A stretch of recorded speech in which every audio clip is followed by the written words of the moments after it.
One night, my husband and I had been arguing. So he had decided to sleep on the couch and I in the room. I lit candles to calm my mood and was talking on the phone with my mom. And ended up on the subject of my father, a powerful Indian shaman. As we were talking, I noticed one white candle started to flicker rapidly, while the other ones barely moved.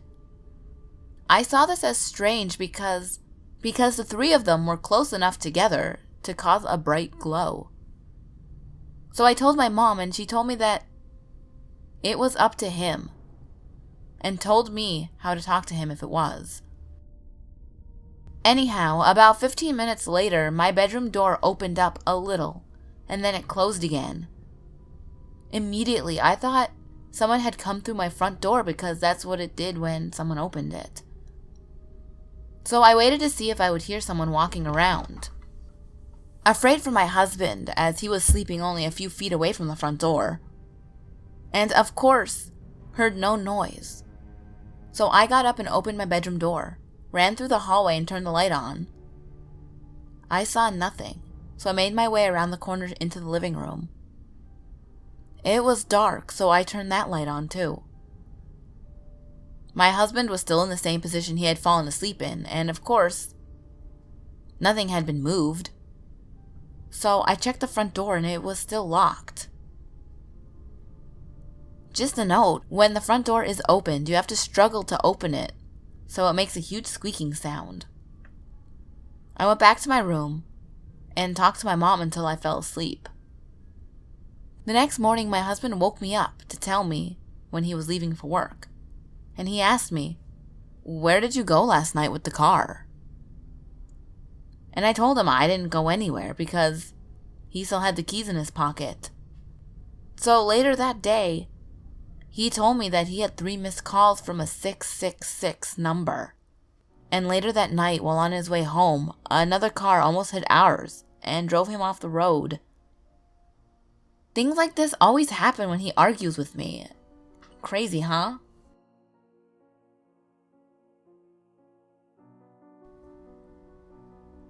This took place in Oklahoma City. My daughter was 3, almost 4 years old at the time. We lived in an apartment complex that consisted of townhomes and duplexes. We lived in a duplex without any neighbors for 6 months after we moved in. One evening around 8:30, my husband, 3 boys, and I all sat in the living room watching a TV program. My daughter had fallen asleep on my lap. As usual, she was the first to fall asleep. She and my oldest son shared a room because they weren't too fond of sleeping by themselves.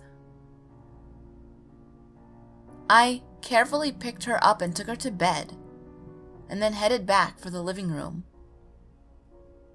No more than 10 minutes later, she came running out full speed, all while looking behind her as though someone was chasing her, her face pale as a ghost. She runs to me and jumps onto my lap. Now me, knowing this look, I asked her what was wrong. She tells me that a girl was in her room, and she wanted to play. I asked her what did she do. So she says to me, "Mama, she started jumping on the bed and woke me up, and she said she wanted to play. I told her no, I'm tired." So I carefully asked her what did she look like. She responds, she was white, and she had short red curly hair and had her white dress on. This spooked me and my husband, and our boys. So I get up and walk to the room, expecting to see a ghost girl standing in there.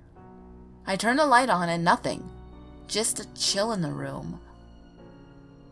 I ask her to come here and look, and she says, "Mama, she was right there." And I said, "I know." After this, she started to sleep with me, and talking in her sleep. She refused to play in any of the rooms without one of her brothers in with her. This was just one experience that we had in this duplex.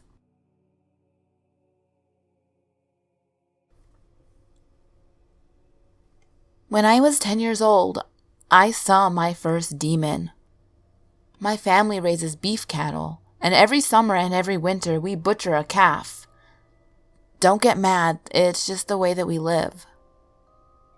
We were just getting done with grinding the hamburger meat, and me and my great uncle went down to the railroad tracks on 90th Street.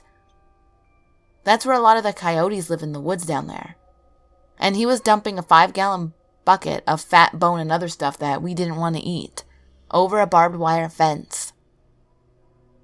I was sitting in the truck with the doors open, and I see 3 see-through skeleton figures. One of them smiled at me and waved. The other 2 behind her just looked at me. I can't prove that the one in the front was a girl and the ones behind were boys. It's just one of those things you can feel. But right after she smiled at me and waved, my uncle sliced his wedding ring finger open on the barbed wire fence. I don't dare tell my uncle about what I saw. He would have put me in the crazy house so quick my head would spin. Mostly because he is a Southern Baptist preacher. Not long after that, we had a TV that was given to us. It would turn on in the middle of the night, the volume at 100%. It would turn on at random times. Then we thought it stopped, but I walked in front of it after it stayed off for 2 weeks, and it turned on again. We gave it away shortly. Recently, in August 2010, a few months after my mom remarried, I was standing on a chair, dusting in the kitchen, when I saw a man walk past me, go into the laundry room, and go out the back door. I didn't tell anyone until my sister asked me if I went out the back door. I told her no. And then I told her about the man I saw.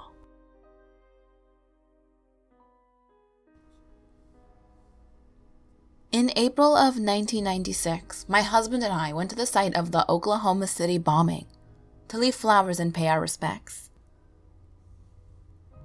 My husband was a military firefighter and had volunteered to go help with the search and rescue when the bombing had happened.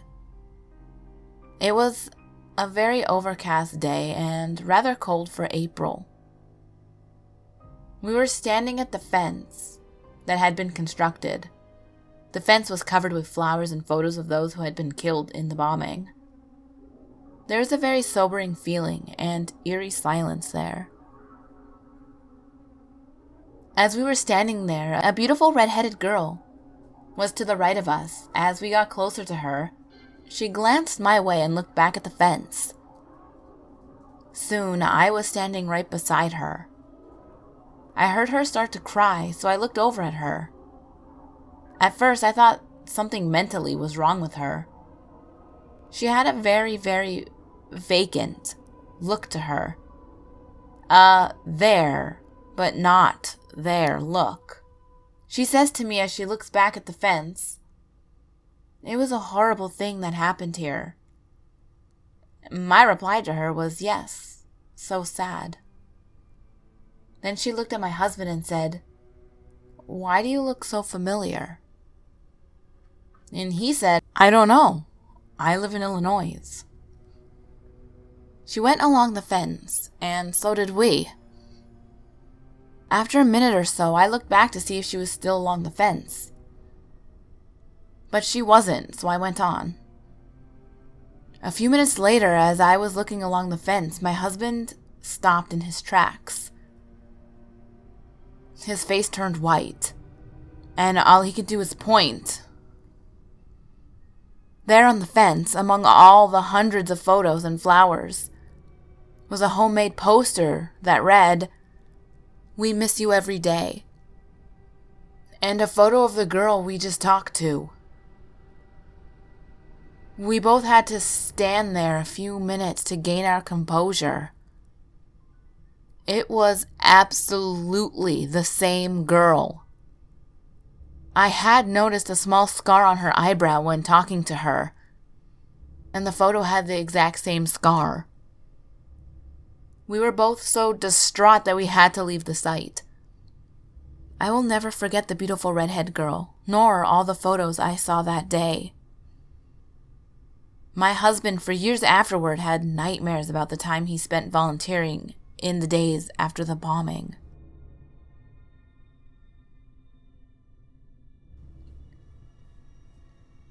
I would like to start off saying first that I'm new to this site, and I'm actually very happy to have found this site where I can relate my experience without fear of being ridiculed. With that being said, I am submitting this because I am hoping to find a solution to this problem that has been plaguing my life since my senior year of high school. Any advice given to me would be greatly appreciated, but please don't tell me to pray. Though I firmly believe in God, I do not believe that prayer helps anything because, believe me, I have tried. And while prayer will work for a short period, it never helps in the long run, and I'll explain further. It started when a cousin of mine came to visit for the summer. We had grown up together when we were little, and then when we moved away, we would call each other as often as we could. We were more like brother and sister than cousins, honestly. He was and still is my best friend. However, after he had been there a few days, he came to tell me about some paranormal experiences that he has been having in his house. He told me of a particular entity that followed him everywhere he went. He admitted to always having that terrible feeling of evil that was near him. Without thinking, I said, "Well, whatever it is, I wish that it would leave you alone. I'll pray for you?" I offered, and he just laughed and says, "Yeah, like God gives a crap." I was so stunned by this reaction that I was at a loss for words. So I quickly changed the subject. A couple weeks later, he left to return home. He seemed really sad to go, and he admitted to me that he didn't want to go back to his house. I told him that if he ever needed anything to just call me. He nodded and reluctantly left. A couple of days later, I was sitting on my bed talking to my mom on the phone while she was at work, trying to convince her to let me go stay at a friend's. As I'm talking to her, my eyes land on a nail that had been sticking out of my wall. As I watched it, it started to wiggle and slowly push itself out of the wall. I blinked several times to make sure that what I was seeing was real. Then suddenly, I got a terrible feeling of fear and told my mother that I would talk to her when she got home. Hanging up, I leapt from my bed and yanked the nail, which was now almost all the way out, the rest of the way out of the wall, and flung it across the room. I then went and sat in the living room with my little brother, firmly telling myself that it was just my imagination. A couple of nights later, I was asleep in my room when I had heard scratching on my floor. Assuming that it was just my cat Gracie playing, I picked up one of the pillows from behind my head and threw it at the floor to get her to quit it. As I did this, a black shadowy figure climbed up my door, across my ceiling and down the wall by which my head laid, and jumped on top of me.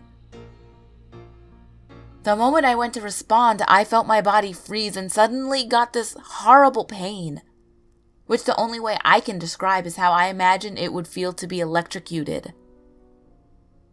I couldn't breathe and I couldn't move or scream.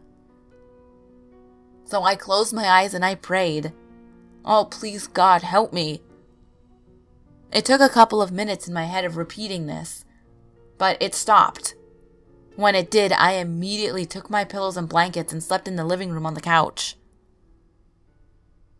After a couple of days of sleeping in the living room, I went back to sleep in my own room, after convincing myself that I had just dreamed everything. That night, I was laying there watching television, and I get the sudden feeling as though something is tugging at me, like something was trying to push its way inside of me. I sat up and shook myself repeatedly, firmly in my mind, that I was just tired and it was just my imagination. However, the minute that I lied back down, the electrocution feeling started all over again. This time, it takes a lot longer of me praying for it to stop. After that, I refused to sleep in my room the rest of the time living in that house. Instead, I had chosen to sleep in the living room, where my mom had a collection of angels, feeling safer in there. My mom only ever commented on how weird it was that I didn't sleep in my room, but always just left it at that.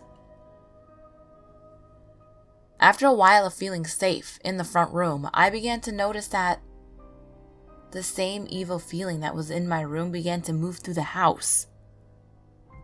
At this time, my mother and I started fighting horribly for some of the stupidest reasons. And at the same time, I started feeling very depressed and even suicidal at times. I had all but convinced myself that everything that had happened was my imagination, or just because I was tired. However, my friends at school started noticing changes and started commenting on them. They said that I'd become distant, and we used to have sleepovers or hang out, and I started refusing. I told them that it was nothing and I just didn't feel like hanging out much or sleeping over. For a while they left me alone, still being my friends but not asking me to come hang out or anything. Then one night I was laying on my couch, watching television when I suddenly felt my body freeze again, and the electrocution feeling started again. I started hearing growling in my right ear, and as I started praying, the growling intensified until finally it let me go. I immediately sat up and started crying, never having felt so scared in my life. After that, I stayed up for the rest of the night, unable to go to sleep. It continued like this for a couple of weeks, the growling and the electrocution feeling. My mom commented that I always looked tired and asked me if everything was alright. I told her I was fine, and that I just sometimes couldn't sleep. Finally, she took me to a doctor who ruled out insomnia or any other health problems and gave me a list of things to do that would help me sleep, like warm milk, etc. At this point, all my friends slowly stopped talking to me. Finally, I called my cousin crying, telling him everything that had occurred, and for a little while he was silent. And then he admitted that he hadn't felt the evil presence that had been following him since he left my house. I was so angry with him, believing that he had somehow pawned this negative entity off on me, that I refused to talk to him for a good while. Then, the activity started to slow, and after two things happened, it almost quit altogether. The first being, because I slept in the living room, I was in charge of locking the door before I went to bed, which I did every night. Only I woke up, and both the front and back doors were opened by my dog, which was supposed to be in the backyard, and was on top of me growling at a hooded black figure standing in the doorway of the back door. I stood there, and I suddenly got the feeling as if it were being amused by my dog in some way, and then it disappeared. I convinced my dog to get down and put him back outside, and locked both doors again, terrified to go back to sleep. My mom came into the living room and asked when I had opened and shut the door. And I said that I thought I heard something outside, so I checked. She told me not to do it again and told me to go back to bed. The final scariest of experiences happened the next night.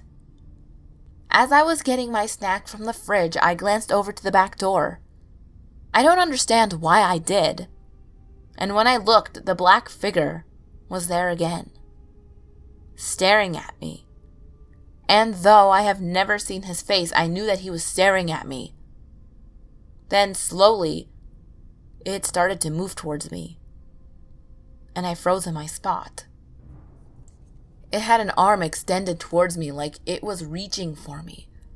And I kept repeating to myself in my head that I needed to move, but I couldn't. It was like somehow I was glued to the spot. Finally, after it was a good foot away from me, I heard a soft feminine voice say, "Don't touch her." The entity stopped moving towards me and growled very viciously before disappearing. Once I could move, I bolted into my mom's room and slept with her that night, saying that I had had a bad dream. After a month or so, my depression got better, and my mom and I stopped fighting so bad. It still feels like it's there, especially when I'm alone. But it hasn't done anything like that since. I don't know whose voice that was, or if I just imagined this whole experience. Sometimes my body will freeze up, and the same feeling of being electrocuted will start. And at first it didn't bother me because it was every once in a while, and it was brief. Now though, even though it's still rare, the experiences are getting longer. And I still feel as though sometimes it is still trying to find a way inside of me. I'm scared that it might one day start all over again, and I don't ever want to have to live through that again. Any advice or help would be welcomed. Thank you in advance for any help or advice.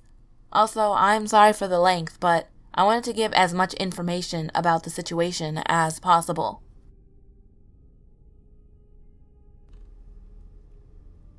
Ghouls, I hope you enjoyed this. Sorry that it's a little late. My throat still really hurts, and I hope that you couldn't tell too much in this video how bad my throat hurt. When I was editing, I can tell that my voice is like a different octave.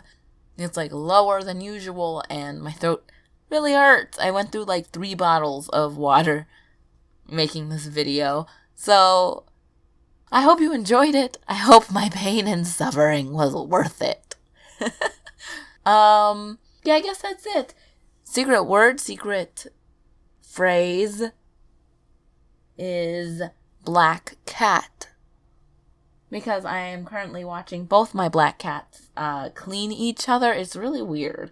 The bigger one is licking Binks's head, and the little one's like licking his butt. It's pretty funny. And it's adorable.